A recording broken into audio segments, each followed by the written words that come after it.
이게 KTX 타고 2시간이면 가는 길, 그런 길 아닙니다.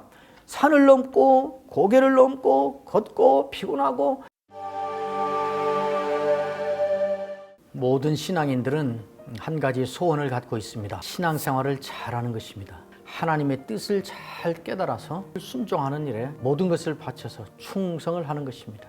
그런데 여기에 문제가 있습니다. 하나님의 뜻을 알 수가 없는 것입니다. 그래서 많은 사람들이 하나님의 뜻을 알려주시기를 기도하기를 시작합니다. 왜 그렇게 하는가? 욕심 때문이 아닙니다. 야심 때문이 아닙니다. 신앙생활 잘하고 싶어서 그러는 것입니다. 그리고 결국 그래도 하나님께서 뜻을 가르쳐 주시지 않으면 하나님의 책임이 돌아가는 것입니다. 여기에 우리의 오해가 있는 것입니다. 하나님께서는 우리가 하나님의 뜻을 알아서 순종하고 실천하는 그것을 가르쳐 신앙생활이라고 생각지 않습니다. 하나님이 가르쳐 주시지 않는데 이 칠흑 같은 캄캄한 터널 같은 꽉 막힌 이런 상황에서도 하나님의 뜻이 무엇일까? 이 과정 자체가 이미 신앙생활이라고 하나님은 생각하시는 것입니다.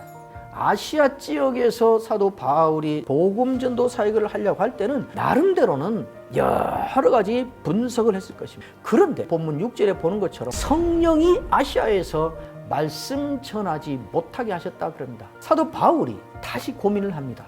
아시아가 아니라 그러면 어딜까? 그쪽으로 와서 부르기아와 갈라디아, 무시아로 해서 비두니아 지역으로 가는 게 맞겠구나 하고 클릭하려고 그랬습니다. 무시아까지 왔는데 이번에는 예수의 영이 허락지 않았다 그럽니다. 또 길이 막힌 것입니다. 이게 KTX 타고 2시간이면 가는 길, 그런 길 아닙니다. 산을 넘고 고개를 넘고 걷고 피곤하고 이렇게 해서 간 길인데 사도 바울이 또 고민하면서 이리저리 이렇게 하다가 내려와서 드로아까지 오게 됐습니다. 드로아에 왔는데 여러분 잘 아시는 대로 어느 날 밤에 바다 건너 마게도니아에서 한 사람이 이리로 와서 우리를 도우라라고 손짓하며 부르는 환상을 보게 됩니다. 상당히 놀랐던 것입니다. 그래서 이들이 마게도냐에 가게 됩니다. 나중에 지내놓고 보니까 이 사건이 예루살렘과 온 유대와 사마리아와 아시아에게까지 이른 이 복음이 드디어 유럽에 이르게 하는 결정적인 역할을 한 것이 이 사건이었습니다. 이 헤매고 다닌 이것 자체가 아주 중요한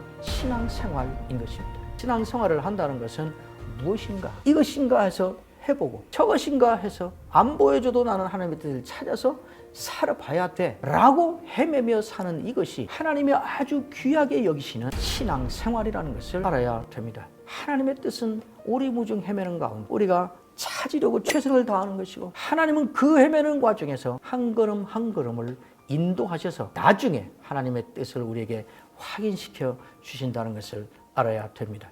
허비하고 있고 허송세월 보내고 있는 것이 아닙니다. 당당함으로 우리의 신앙을 지키며 신앙생활에 매진할 수 있기를 주의 이름으로 축원합니다.